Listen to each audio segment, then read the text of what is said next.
जीवन क्या है?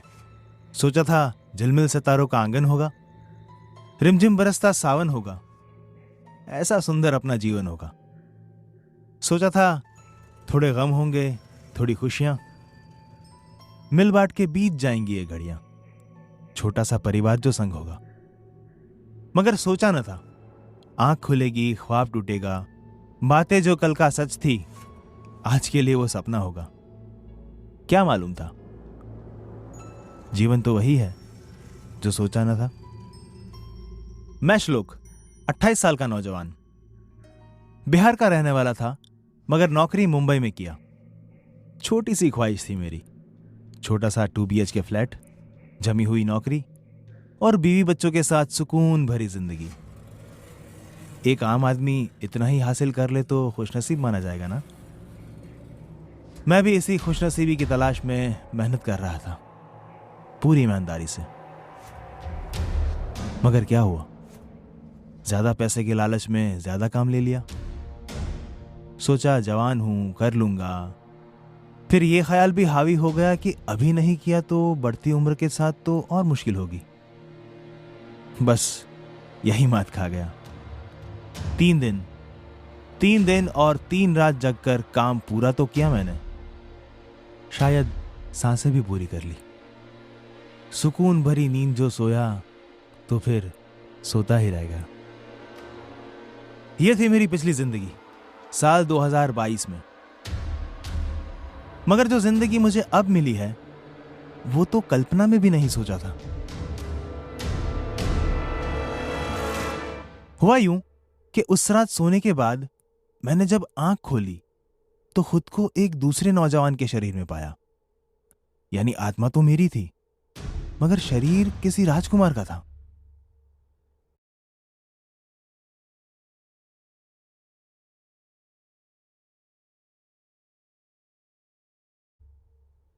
ये मुझे अपने पहने हुए कपड़ों से मालूम हुआ। पहले मैंने सोचा कि किसी ने बेहुदा मजाक किया है मेरे साथ, मगर असलियत तब खुल गई जब मैं खड़ा होकर अपने कपड़े झाड़ते हुए आसपास देखा। अचानक घोड़ों पे सवार कई सैनिक नुमा लोगों ने मुझे घेर लिया। मैं हतप्रभ खड़ा था कि एक सैनिक ने चिल्लाकर ऐलान किया, राजकुमार श्लोक सुरक्षित हैं। उसकी आवाज उस वीराने में गूंज उठी। उसकी आवाज से मैं चौंक उठा और खुद से सवाल किया, राजकुमार श्लोक? श्लोक तो ठीक है, मगर राजकुमार मैं कब बन गया? ये किसी फिल्म की शूटिंग तो नहीं लग रही, और अगर शूटिंग है भी तो मैं यहां क्या कर रहा हूं? मैं कंफ्यूज था।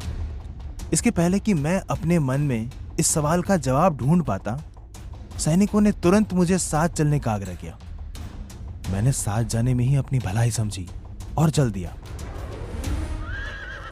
हालांकि सवालों का सिलसिला मेरे मन में जारी था। मुश्किल ये थी कि वो सैनिक इतने गंभीर दिख रहे थे कि मुझे उनसे जवाब मांगने में भी डर लग रहा था। पर अपने साथ हो रहे इस अजीब घटना से मैं बहुत परेशान था। मुझे अच्छे से याद था कि मैंने काम ठीक समय पे करके दे दिया था और फिर घर आकर सो गया था। लेकिन नींद में मैं कैसे एक दुनिया से दूसरी दुनिया पहुंच सकता हूं, वो भी हुलिया बदल के? कहीं मैं फिर से तो सपना नहीं देख रहा? सोचते हुए मैंने कमर में बंधे कटार को निकाल उंगली को हल्का सा काटा। दर्द के एहसास ने ख्वाब और हकीकत का फर्क साफ कर दिया। ये जो हो रहा था अब यही मेरा सच था। पर क्या ये नॉर्मल था?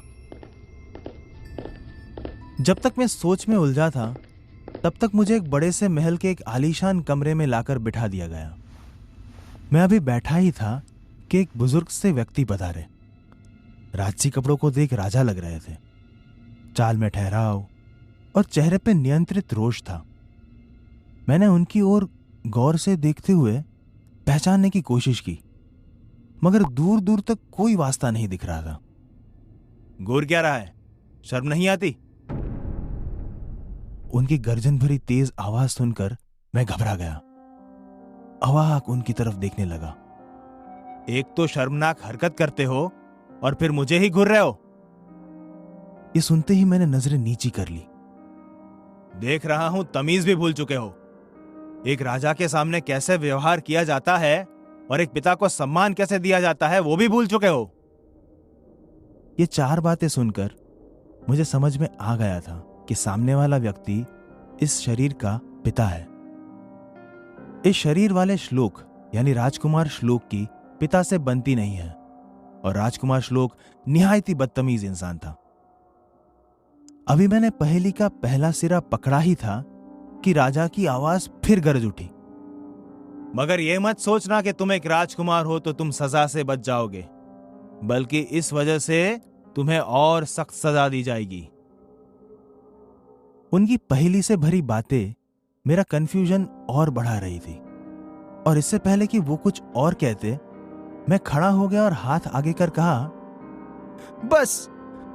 अपनी आवाज सुनकर मुझे खुद पर ही आश्चर्य हुआ। इतनी धीमी और डरी हुई आवाज निकली कि राजा के चेहरे पे मुस्कान आ गई। आज तक आवाज तो सलीके से निकली नहीं, ऊंची करने की हिमाकत जरूर है। अब मुझे वाकई घबराहट हो रही थी।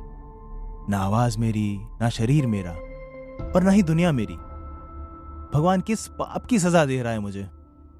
फिर भी मैंने दोबारा हिम्मत की और 2020 में सीखी सॉफ्ट स्किल का इस्तेमाल करते हुए हाथ जोड़कर खड़ा हो गया। राजा एकदम चकित हो मेरी तरफ पैनी दृष्टि से देखने लगा। उनके चेहरे के हाव भाव साफ झलक रहे थे। राजकुमार श्लोक से उनको ऐसी हरकत की उम्मीद बिल्कुल नहीं थी। फिर भी उन्होंने गरिमामय चुप्पी से स्थिति को अपने नियंत्रण में रखा। मैंने मौके का फायदा उठाते हुए बोलना शुरू किया, मैं वो नहीं हूं जो आप सोच रहे हो। अब बारी थी राजा के कंफ्यूजन की। मैंने उनके भाव पढ़ लिए और समझाते हुए कहा, जी मैं श्लोक हूं, पर राजकुमार श्लोक नहीं, सिर्फ श्लोक हूं और मैं राजकुमार श्लोक को नहीं जानता। मैं तो आपको भी नहीं पहचानता और ना ये माहौल को जानता हूं। मैं तो 2022 में था, सॉफ्टवेयर इंजीनियर, कोडिंग का काम करता था। कल रात सोया और आज खुद को इस नए माहौल में पाया। प्लीज प्लीज मुझे सजा मत दीजिए, वैसे ही मुश्किलों में घिरा हुआ हूं। मेरी समस्या और मत बढ़ाइए, रहम कीजिए मुझ पे। कहते हुए मैं उनके पैरों में गिर पड़ा। मेरे पैरों में गिरते ही राजा 2 कदम पीछे हो लिए और गरजते हुए बोले, ये क्या बह की बातें कर रहे हो? क्या सन 2022 लगा रखा है? और क्या मैं श्लोक हूं, राजकुमार श्लोक नहीं? पागलपन का नाटक बंद करो। सजा से नहीं बचोगे, ये बेचारगी दिखाकर या खुद को पागल साबित करके। मेरी आवाज कमजोर और रुहासी हो गई। मैंने लगभग भीख मांगने के अंदाज में कहा, मैं नाटक नहीं कर रहा, सच कह रहा हूं। किसी और के पाप की सजा आप मुझे क्यों दे रहे हैं? चुप हो जाओ अब। राजा ने मेरी बात को बीच में काटते हुए कहा और ताली बजाई। 2 सैनिक तुरंत वहां आ गए। मेरी स्थिति देखकर एकदम से उनके कदम रुक गए। मैंने शर्मिंदगी में नजरें झुका ली। इतने में राजा ने उन्हें इशारा करते हुए कहा, ले जाओ इसे और रात भर काल कोठरी में बंद कर दो, और तब तक बंद रखो जब तक ये अपनी गलती नहीं मानता। फिर मेरी तरफ देखते हुए बोले, जब अक्ल ठिकाने आ जाए और अपनी बदगुमानियों से बाहर आ जाओ तो इन्हें सूचित कर देना। सजा तो मेरी समझ आ गई, पर यह बदगुमानी शब्द समझ नहीं आया। सैनिक जब मुझे ले जाने लगे तो मैंने आंसू पूछे और उनसे पूछा, यह बदगुमानी का मतलब क्या होता है? ये सुनते ही सैनिकों ने मेरी तरफ ऐसे तिरस्कृत भाव से देखा कि मैंने भगवान से उसी क्षण प्रार्थना की, हे भगवान, धरती फाड़ दे, मैं उसमें समा जाना चाहता हूं। भगवान कहां सुनने वाले थे। मैं काल कोठरी में डाल दिया गया और छोड़ दिया गया अपनी किस्मत पे रोने के लिए। जब मैं श्लोक था सन 2022 में, तभी फेंका हुआ मिला था कचरे के डब्बे में। जन्म देने वाले ने तब भी पैदा होने की सजा दी थी, और अब पता नहीं मैं किस ईस्वी सन में हूं कि एक बार फिर वजूद में होने की सजा पा रहा हूं। भगवान भी बैठे बैठे मजे ले रहा है, मेरा मजाक बना के रख दिया है। जिसकी आत्मा है उसके वर्तमान का पता नहीं, और जिसका शरीर और आवाज है उसके अतीत का पता नहीं। सामंजस्य से बिठाऊं तो कैसे और किससे? कोई सिरा तो होता। ये सोचते सोचते मैं सो गया, इस उम्मीद में कि शायद उठूंगा तो मेरा खोया वर्तमान मुझे मिल जाएगा। थोड़ी देर बाद दरवाजा खुला और एक शख्स अंदर आया। देखने में राजकुमार ही लग रहा था, मगर तेवर अलग थे। आंख मीचते हुए मैं उठा भी नहीं था कि उस राजकुमार ने मेरा कॉलर पकड़ लिया और मुझे अपने पास खींचते हुए बोला, जिंदा आ गए हो तो जिंदा रहने के लिए जबान बंद रखना, वरना जिंदगी भर इसी काल कोठरी में सड़ते रहोगे। और अब अगर होश ठिकाने आ गया हो तो हाथ मिला लो, तुम भी सुखी और हम भी सुखी। अचंभित मैंने उसकी बात सुनी और राजकुमार श्लोक की तरह धीमी अंडर कॉन्फिडेंट आवाज में कहा, जी मैं समझा नहीं। यह सुनकर उसकी पकड़ ढीली हुई। सार्कास्टिक स्माइल के साथ उसने मेरा कॉलर छोड़ा और बोला, हमारी बिल्ली हम ही से म्याऊं। झूठ नहीं कह रहा हूं मैं समझा नहीं। क्या नहीं समझे तुम? मेरा यहां आना या मेरी बातें? दोनों, क्योंकि समझने के लिए मेरा आपको पहचानना जरूरी है।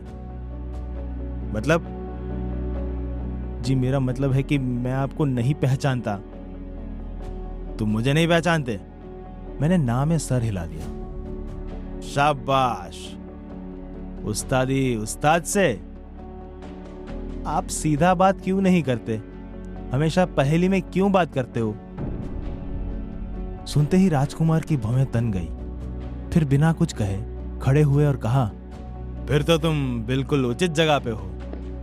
कहते हुए वो दरवाजे से निकल गया। उसके जाने के बाद सैनिक आया दरवाजा बंद करने। मैंने उसे देखते हुए सवाल किया, ये जो साहब अभी आए थे ये कौन थे? सवाल सुनकर सैनिक हतप्रभ मुझे देखा और उल्टा सवाल किया, आपने इन्हें नहीं पहचाना? नहीं।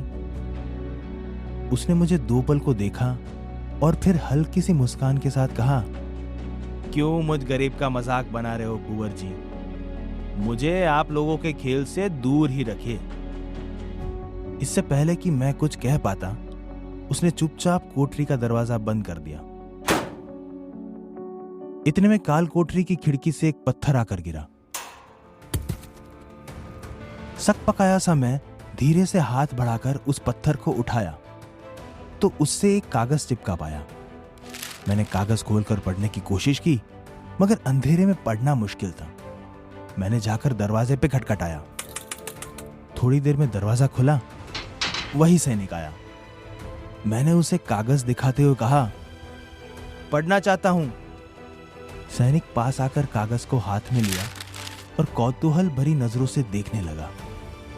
मैंने उसका रिएक्शन देखकर पूछा, क्या हुआ? ये कागज का ही तो टुकड़ा है, ऐसे क्या देख रहे हो? मुझे थोड़ी सी रोशनी चाहिए ताकि मैं लिखा हुआ पढ़ सकूं। सैनिक ने जैसे मेरी बात सुनी ही नहीं। कागज लेकर वो जल्दी से बाहर निकला।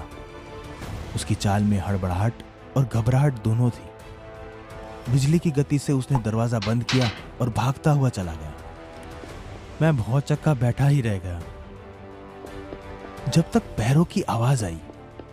तेज कदमों में कुछ लोग मेरी तरफ आ रहे थे। भागकर मैंने दरवाजे में बनी एक छोटी सी खिड़की से बाहर गलियारे में देखने की कोशिश की। अंदेशा सही था, स्वयं महाराज आ रहे थे। पता नहीं मुझे क्यों एक्साइटमेंट होने लगी। डर भाग गया। मैं चुपचाप आकर अपनी जगह बैठ गया। तभी दरवाजा खुला। राजा मेरे पास आए और कागज का टुकड़ा दिखाते हुए पूछे, क्या है ये? कागज है, और क्या? कागज क्या होता है? वही जो आपके हाथ में है। एक राजा के साथ मजाक करते हो? इतनी देर में राजा ने तलवार निकाल ली थी। उनकी आंखों में खून उतर आया था। मैं जब तक समझा पाता तब तक तो उन्होंने तलवार चला दी थी। श्लोक की दुनिया क्यों बदल गई? ऐसी अजीब और अनसुनी घटना श्लोक के जीवन में घटने के पीछे क्या रहस्य है और कैसे सुलझाएगा श्लोक अपने जीवन की ये गुत्थी क्या मोड़ लेने वाली है उसकी जिंदगी, और क्या नया रुख लाएगी कागज का एक टुकड़ा। ये श्लोक के लिए उम्मीद की किरण है या एक नई परेशानी का सबब? जानने के लिए सुनते रहिए